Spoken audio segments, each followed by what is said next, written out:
ভবনের প্রত্যেকটি ফ্লোর এবং রুমে তল্লাশি করা হয়। বন্দীদের যেখানে আটক রাখা হতো প্রত্যেকটি সেল ঘুরে ঘুরে দেখেন তারা, তবে কোনো আটক বা গুম হওয়া ব্যক্তি পাওয়া যায়নি। একটি পাজামা রয়েছে এখানে ঝোলানো, এই যে পাজামা, একটি গামছা রয়েছে এবং এই যে এই সেলে কিছু আছে। এখানে মাদ্রাসার ছাত্ররা ছিলেন। এখানে আরেকটি সেলের দিকে যাব, এখানেও ঠিক একটু এই সেল, দুইটি সেল একটু বড় অন্য সেলগুলোর চাইতে। এগুলো ফাঁকা, একদম পরিষ্কার করা, মেঝেগুলো টাইলস করা এবং এই সেলের এক পাশেই হলো বাথরুম রয়েছে। বাথরুমের এখানে আপনাদের একটু দেখানোর চেষ্টা করব।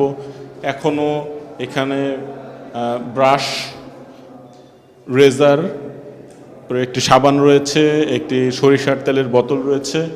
এছাড়া এইখানে একটি ক্রিম রয়েছে, এটি হলো অ্যানোস্টেট ক্রিম।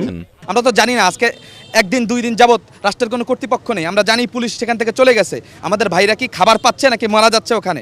কেন তাদেরকে এখানে আনা হলো? আমরা এটার একটা সুষ্ঠু অবস্থান চাই, আমরা দেখতে চাই যে ওখানে কারা আছে। এজন্য আমরা এখানে অবস্থান নিয়েছি আমাদের দাবিটা প্রকাশ করার জন্য, শান্তিপূর্ণ অবস্থান। 2023 সালের অক্টোবরে আমাকে গুম করা হয়। আমাকে মাগরিবের সালাতের পরে আমাকে মসজিদ থেকে তুলে নিয়ে যাওয়া হয় এবং আমার চোখ মুখ বাঁধা ছিল, আমার হাতে হাত করা ছিল। আমি জানতাম না কারা আমাকে তুলে নিছে। তো পরবর্তীতে আমাকে প্রায় 23 দিন কোনো একটা জায়গায় একটা টয়লেটের ভেতরে আমাকে আটকে রাখা।